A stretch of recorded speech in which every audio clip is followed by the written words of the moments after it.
Welcome back to BYoungMinistry.com, to another blog and to another podcast. Welcome to those who access the podcast through Apple Podcasts, Rumble, Spotify, and YouTube. Today we continue in our study of the book of Genesis. We're in chapter 50, verses 7 through 14, which reads, "So Joseph went up to bury his father, and with him went up all the servants of Pharaoh, the elders of his house, and all the elders of the land of Egypt, as well as all the house of Joseph, his brothers, and his father's house. Only their little ones, their flocks and their herds, they left in the land of Goshen.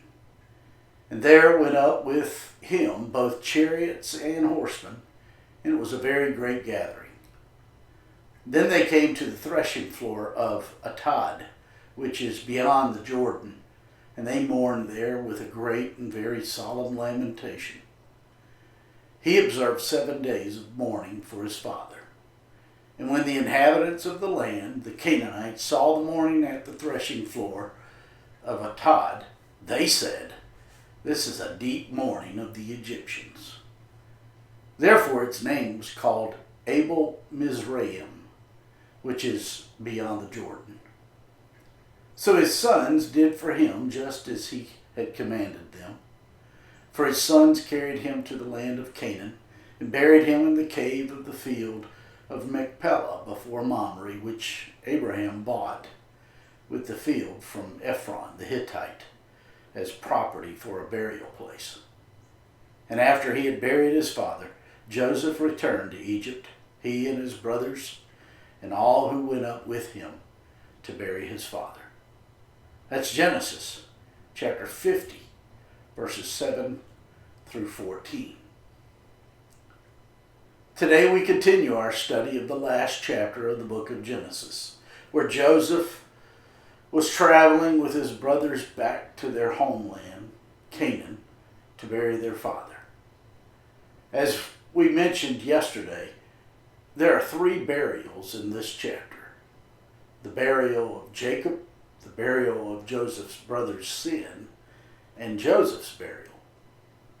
In today's passage, we will continue to consider the people's mourning of Jacob's death. In verses 7 through 9 of today's passage, we read, "So Joseph went up to bury his father, and with him went up all the servants of Pharaoh, the elders of his house, and all the elders of the land of Egypt, as well as all the house of Joseph, his brothers, and his father's house. Only their little ones, their flocks and their herds, they left in the land of Goshen. And there went up with him both chariots and horsemen, and it was a very great gathering." Grief is the emotional suffering we feel when something or someone we love dies. This pain should prompt us to seek the Lord, who is truly the only one who can provide healing for our broken hearts.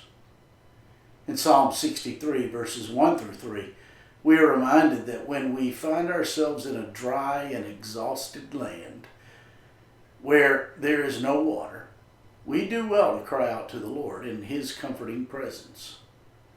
In these moments, we do well to bring all of our pain and all of our emptiness to Him, asking Him to remind us once again that His love is better than life. He is sufficient to fill the deepest yearnings of our soul. And so, in the end, grief and lamenting is a call to worship. 7 times the word "up" is used in this chapter, subtly reminding us from where our hope comes.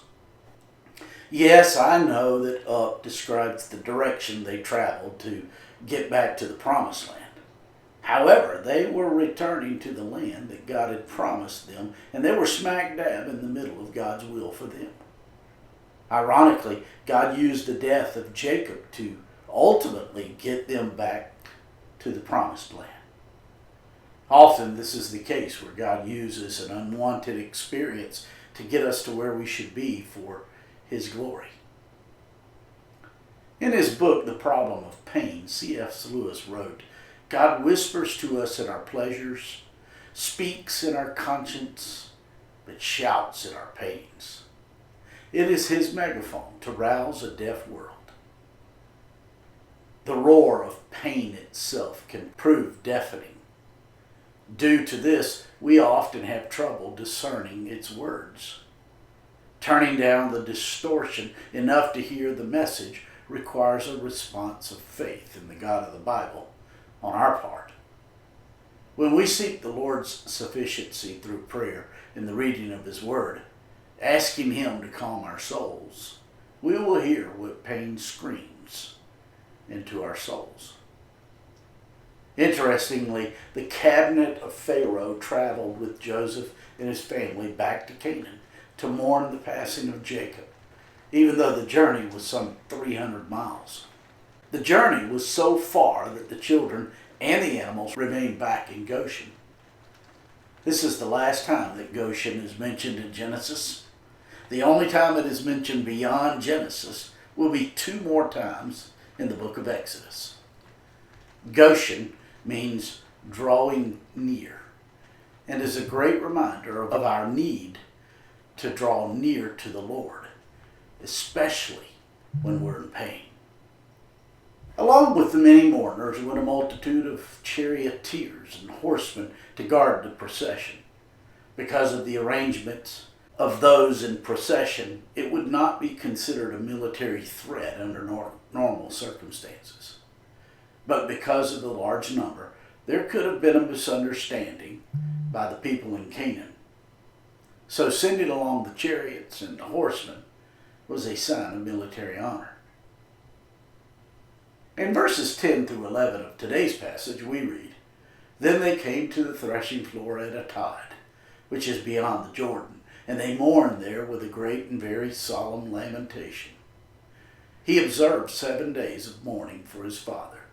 And when the inhabitants of the land, the Canaanites, saw the mourning at the threshing floor at Atad, they said, This is a deep mourning of the Egyptians. Therefore, its name was called Abel Mizraim, which is beyond the Jordan. Eventually, the procession arrived at the threshing floor of Atad, which is beyond the Jordan River. This is only the 4th time the Jordan has been mentioned thus far in the Bible. Jordan means to descend or death. It was there at the threshing floor that the procession stopped to collectively mourn the honored patriarch one last time. And another 7 days of mourning were observed before Jacob's body was moved to its final resting place. The Canaanites saw the great mourning going on, and they certainly heard it as well. The Middle Eastern funeral was and is an exceptionally loud experience. The Egyptians stayed on the other side of the Jordan River, while Joseph and his brothers took the body of Jacob across to his resting place. In verses 12 through 14 of today's passage, we read, So his sons did for him just as he had commanded them. For his sons carried him to the land of Canaan and buried him in the cave of the field of Machpelah before Mamre, which Abraham bought with the field from Ephron the Hittite as property for a burial place. And after he had buried his father, Joseph returned to Egypt, he and his brothers, and all who went up with him to bury his father. More detail has been given to Jacob's burial than almost every other burial in Genesis combined. Jacob was one of 2 embalmed in the Bible. The other was Joseph. The patriarchs came into the world with nothing, and they left with nothing. They owned only 2 plots of land, including the cave and the field of Machpelah, where the patriarchs were buried. The fact that the patriarchs only owned 2 plots of land revealed where their true home was located. They saw themselves as mere travelers through the earth. In Hebrews chapter 11 and verse 13 we read, These all died in faith, not having received the promises, but having seen them afar off, were assured of them, embraced them, and confessed that they were strangers and pilgrims on the earth. Biblical faith reminds us of a greater future hope that we often see from a distance. It is this faith in the God of the Bible that reminds us that nothing in this world will satisfy us, and we must be careful to avoid the lie that it will.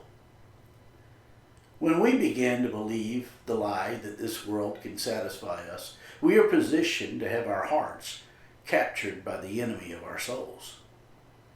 Living as foreigners and strangers in this world frees us to enjoy the Father heart of God in His culture instead of being enslaved by chasing the empty promises of this world. It is quite helpful to remember that this world is under the control of Satan himself, and he is not out to lead us to wholesomeness. My friends, I trust this blog and this podcast are helping you in your walk with the Lord.